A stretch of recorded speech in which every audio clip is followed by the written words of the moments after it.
ဒီကနေ့ကျမတို့အညာဒေသရဲ့ရာသီသာဖြစ်တဲ့ပဲကြားခြင်းချက်မှာပါရှင်ပဲကြားခြင်းကိုရေးပြန်ဆေးပါတယ်သူ့ထဲကအချင်းရည်တွေမထည့်ပါဘူးနော်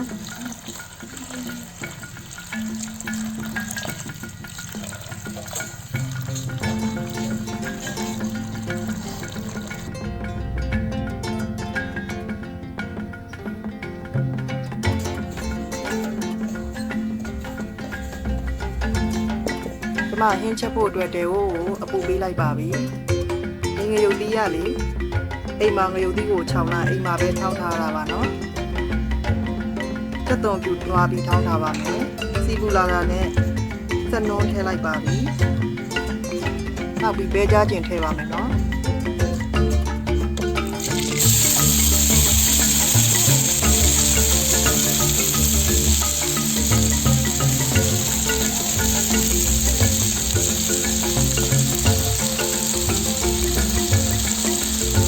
ရုပ်ပြီးအမှုမုတ်ခဲ့ပါလေ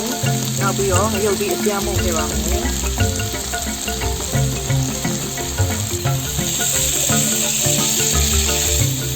ဝေးလိုက်ပါပြီ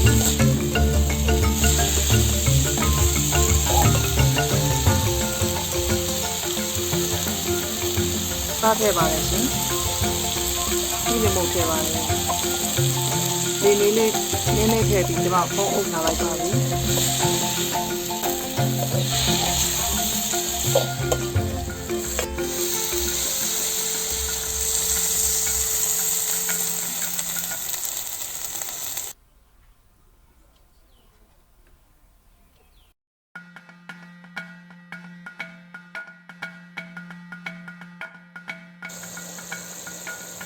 ဖုံးလက်ပြီးတော့ထောင်းထားတဲ့ကြက်သွန်ပြူထည့်လိုက်ပါပြီ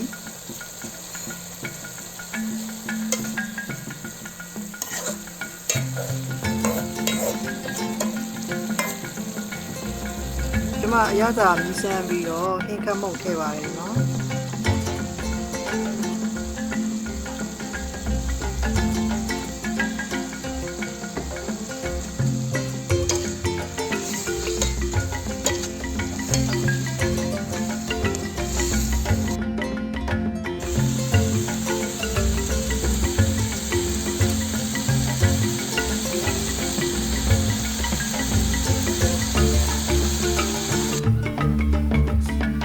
ပဲကြားခြင်းအစိလေးတော့မားနေပြီလို့ကျွန်မရင်းနှီးထပ်ထည့်လိုက်ပါတယ်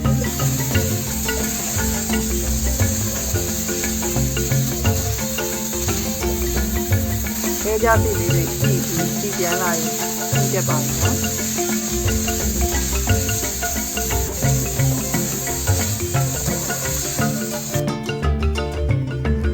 ဒီရင်းလေးကလည်းထမင်းမိတ်သေးတဲ့တစ်ခါပါပဲရှင်ပဲကြားခြင်း6 6ပြောထားပါအားလုံးကိုကျေးဇူးတင်